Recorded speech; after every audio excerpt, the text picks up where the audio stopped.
Salam olsun hər kəsə, salamlayıram hər birinizi. Bu dərsimizdə sizinlə set timeout və set interval haqqında danışacağıq. Bunların istifadəsini sizə göstərmiş olacağam. Ümumilikdə dərsimiz qısa olacaq, çünki sadəcə bunların istifadəsini burada sizə göstərəcəm. Niyə görə bunların istifadəsini sizə ilk öncə göstərirəm, onu da izah edeyim sizə. Çünki biz birbaşa deməli müəyyən bir yerə fetchlə və yaxud da ki, Ajax-ın hər hansı bir şeylə istək atıb o cavabları almayacağıq. Yəni biz burada asenkron prosesləri idarə etmək üçün müəyyən belə deyək də yollar öyrənməliyik. Callback functionlar, dendicast və yaxud da ki, async await. Bunları öyrənəndən sonra artıq biz real bir API istək göndərəcəyik və artıq onları görmüş olacağıq. Hətta ola bilər Ajax-ı bunlardan öncə keçmiş olum. Amma burada set interval və set timeout, ən çox set timeout bizə niyə görə lazımdır? Çünki biz bunları simulyasiya etməliyik. Yəni mən sizə göstərəcəm ki, məsələn, belə bir problem çıxır asenkron yazılışlarda, bu formalı problem çıxır. Biz bunları həll etmək üçün callback functionlara ehtiyac duyuruq və yaxud da ki, promise qaytaran yerlərdə dəndən keçə ehtiyac duyuruq və yaxud da ki, async await-ə ehtiyac duyuruq. Bunları göstərməyim üçün bu set timeout-u ən azından bilək ki, nədir bu? Yəni bununla biz asenkron bir problem yarada bilmiş olaq ki, biz artıq real API-lərlə işlədiyimiz zaman, API istək göndərdiyimiz zaman və yaxud da ki, hər hansı bir faylımıza istək göndərdiyimiz zaman onu da edə bilərik. Bu zaman o asenkron problemini doğru formada idarə edə bilək. Ona görə yəni bunları sizə izah edirəm. Yoxsa bunların istifadəsi təbii ki, istifadə olunur. Əvvəlki dərslərdə istifadə etmişik, amma ən əsas məsələ burada izah etməyim ona görədir ki, bu asenkron problemlərini ilk öncə özümüz simulyasiya edə bilmiş olaq. Ona görə də bunlar haqqında məlumat verəcəm sizə. Baxın, mən bura set timeout yazıram birbaşa. Bu bir funksiyadır, asenkron çalışan bir funksiyadır. Baxın, bunun içərisində funksiya yazdıq. Arrow functiona yazıram. Normal funksiya olaraq da yaza bilərsiniz bunu. Mötərizəmizi açdıq. Məsələn, eləcə deyib 1 yazıram bura. Və burada da baxın, vergüldən sonra ikinci parametr olaraq mən buna saniyə dəyərini verə bilərəm ki, neçə saniyə sonra bu proses icra olunsun. Məsələn, mən 2000 yazıram, yəni 2 saniyə sonra. Baxın, Ctrl-S eləyirəm. Heç bir şey yoxdur burada. 2 saniyə keçəndən sonra bura 1 yazılmış oldu. Yəni, qısacası set timeout nə etmiş oldu? Bunun içərisindəki funksiya var, bu funksiya. Deyir ki, bu funksiyanı 2 saniyə sonra icra et. 2 saniyə olmaz, məsələn 1 saniyə olar, bu formada yaza bilərik. 1 saniyə sonra deməli idarə etmiş ol, daha doğrusu icra etmiş ol və yaxud da ki 1 saniyə yarımda deyə bilərik bu formada. Yəni vaxt veririk, bu vaxtda vaxt keçsin, bu qədər vaxt keçsin. Ən az, yəni burada məsələ bilirsiniz nədir? Şərt deyil əslində burada 100% məsələn gəlin 2 eləyək bunu. Şərt deyil ki, burada 2 saniyə keçəndən sonra mütləq formada bu set timeout-un içərisindəki funksiya icra olunacaq. Ən azı 2 saniyə vaxt keçməlidir. Belə başa düşmək lazımdır. Bunun indi səbəbini sizə dediyim kimi event loop-un işləmə məntiqini sizə izah etdiyim zaman, call stack-in işləmə məntiqini izah etdiyim zaman, bunların bir yerdə kompakt necə işlədiyini izah etdiyim zaman çox gözəl başa düşəcəksiniz bunu. Amma hal-hazırda biz asenkron proqramlaşdırma haqqında fikir formalaşdırmalıyıq özümüzdə ki, həmən o mexanizmanın işləməsi ilə də tanış olduğumuz zaman bilək ki, burada callback nədir, promise nədir və yaxud da ki, hər hansı bir faylı oxumaq nə deməkdir, ümumiyyətcə asenkron proses nə deməkdir. Bunu bilməliyik ki, artıq orada bunu icrasını da görə bilmiş olaq.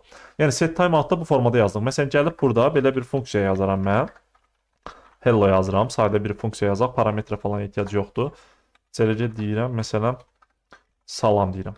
Bunu gəlib bura parametr kimi də verə bilərik. Baxın, bunu silirəm buradan, bu formada. Bu hello-nu burada yazarım. Ctrl-S eləyirəm. Baxın, 2 saniyə sonra bu hello funksiyasını icra etmiş oldu. Baxın, Ctrl-S elədim, keçdi 1, 2 saniyə keçdi və salam yazısı bura yazmış oldu. İndi bu saniyəni artırıb azalda bilərsiniz.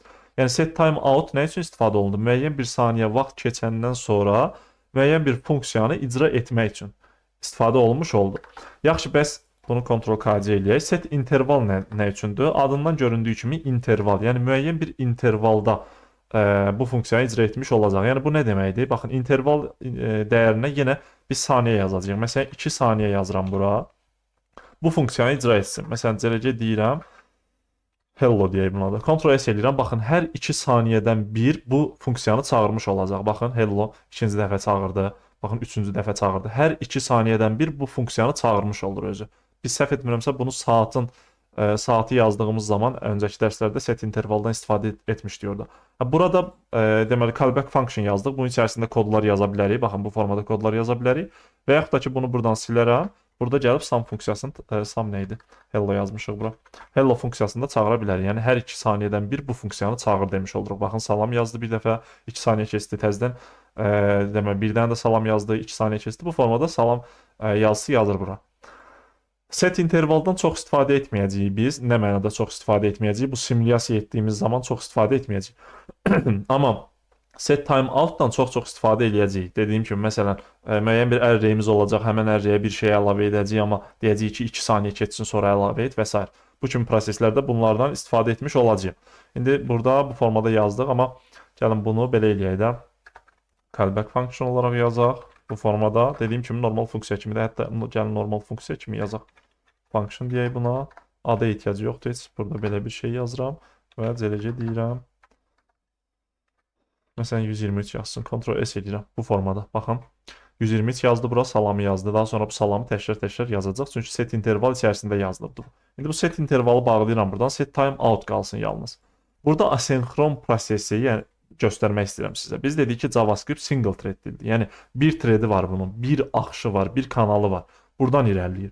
Amma bu single thread olması onu əngəlləmir ki, asenkron proseslərdə onu əngəlləmir.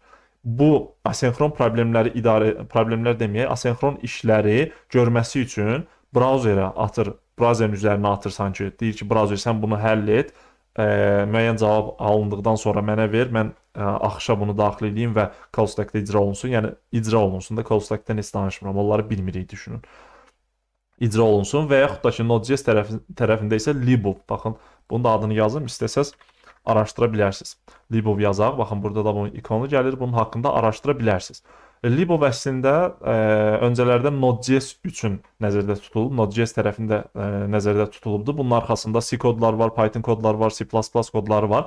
Onlarla threadlərə bölünərək bu asenkron deməli problemlər həll oluna bilir. Problemlər dediyim, yəni hər hansı bir asenkron proses olduğu zaman JavaScript-də onu bu libov vasitəsilə Node.js tərəfində həll edə bilir. Yəni dolaşıb qalmır da artıq. Gözləmir, həmin kodu da senkron kimi işlətmir. Asenkronu idarə edə bilir. Bu libov Node.js-in arxa tərəfində işləyən mexanizmadır. Çox gözəl bir mexanizmadır. Yəni bu asenkron proseslərin idarə olunması üçün. Bunu da yazıb deməli araşdıra bilərsiniz. Və tək Node.js-də deyil, başqa texnologiyalarda da bu libovdan istifadə olunur. Amma ilk özələrdə Node.js-də istifadə olunması üçün hazırlanmışdı. İndi mən nəyi göstərmək istəyirəm sizə? Məsələn, celəcə yazıb bura, baxın. Tutam 1 yazıram, baxın. 1 yazdım, Ctrl-C edirəm. Bu formada artırıram, baxın. 2 yazıram bura. Daha sonra 3 yazıram. Sonra gəlirəm aşağıya məsələn. Buraya gəlirəm, celəcə deyib. Məsələn, neçə yazmışıq burada? 3 yazmışıq. Burada 4 yazmalıyıq. Ctrl-C edirəm. Bir dənə də buraya yapışdırıram hətta. 5 yazıram. Bunları yazdıq, elə deyil. Ctrl-S edirəm. Baxın, 1, 2, 3, 4, 5 hamısı yazıldı. Biz normalda nə demişdik? Baxın, normalda nə demişdik? Hətta bu funksiyanı da buradan silək, çünki bu bizə lazım deyil. Onun sonu içərisində funksiya olaraq yazmışıq. Baxın, çox sadə görsənsiniz də, mən onu istəyirəm. Burada nə yazmışıq? Bizim kodlarımız oxunduğu zaman nə olur? Yuxarıdan aşağıya doğru oxunur da, elə deyil. Gəlir, bunu görür, baxın, yazır konsola. Baxın, 1-i yazdı. 2-ni görür, yazır konsola. 3-ü görür, yazır konsola. Gəlir, bunu görür. Baxın, bu set timeout-u görür. Görür ki, bu asenkron prosesdir. Ona görə bunu atır artıq webin üzərinə və yaxud da ki, backend yazsaydıq Node.js-də libovun üzərinə atmış olacaqdı. Yəni, bunu icra etməyəcək. Bunu görməzdən gələcək. Kənara atdı bunu, elə deyil. Gələcək, bu senkron kodları işləməyə davam eləyəcək. Senkron kodları işlədikdən sonra baxacaq ki, bu əgər hazırdırsa həmən axışa qoşulmuş olacaq. Əmin olun ki, event loop-u sizə izah etdiyim zaman bu prosesləri elə gözəl başa düşəcəksiniz ki, deyəcəksiniz, burada əslində arxa planda bu proseslər icra olunurmuş. Amma indi izah edə bilmirəm də onu sizə. Çünki bilməliyik axı, bu asenkronu bilməliyik, callback-i bilməliyik, promise-i bilməliyik ki, biz event loop-u da başa düşə bilək. Biz bilməliyik ki, event loop orada nəyi idarə edir, nəyin idarə olunduğunu bilək, ondan sonra event loop-un özünü başa düşək. Aydındır? Ona görə orada əmin olun ki, bunu çox gözəl başa düşəcəksiniz. Amma hal-hazırda bilməli olduğunuz nədir? JavaScript kodları oxuduğu zaman normal senkron kodları, baxın bunlar senkron kodlardır. Senkron kodları oxuduğu zaman normal formada onları işlədir. Amma gəlir hardakı asenkron gördü, onu birbaşa işlətməyəcək. Keçəcək növbətinə, senkronları işlədəcək. Sonra bu nə zaman ki hazır olsa web tərəfində və ya libov tərəfində və küylərə düşsə, oradan da gəlsə artıq event loop vasitəsilə call stack-ə gəlsə, orada icra olunacaq artıq bu. Yəni həmin sırada, yəni call stack boş olmalıdır ki, bunu icra edə bilsin. Ona görə deyirəm ki, ola bilər ki, call stack çox girmək istəmirəm call stack mövzusuna, amma ola bilər ki, call stack dolu olsun da, yəni 2 saniyə sonra belə dolu olsun, o ola bilər. Yəni ən az 2 saniyə sonra icra olunmuş olacaq bu set timeout. İndi burada baxın, deyə bilərsiniz buna mən 0 desəm bəs. Onda belə çıxır ki, 0 deyəndə bu icra olmalıdır, bu icra olmalıdır, bu da icra olmalıdır. Gəlib bunu da icra etməlidir. Çünki 0 saniyə yazmışıq, sonra gəlib bunları. Amma elə deyil. Baxın, Ctrl S edirəm, 2 verin. Yenə bu formada çıxdı aldıq biz. Baxın, yenə bu formada çıxdı aldıq. Niyə görə? Çünki burada 0 olmasına baxmır o. O görür ki, bu asenkronsa onu kənarlaşdırır. Senkron kodları icra etməyə başlayır. Baxın, senkronları icra etdi bura qədər. Gəldi burada asenkronu görən kimi onu baxmır vaxtına falan. Onu kənara atır. Deyir ki, mən birinci senkronları işlədəcəm.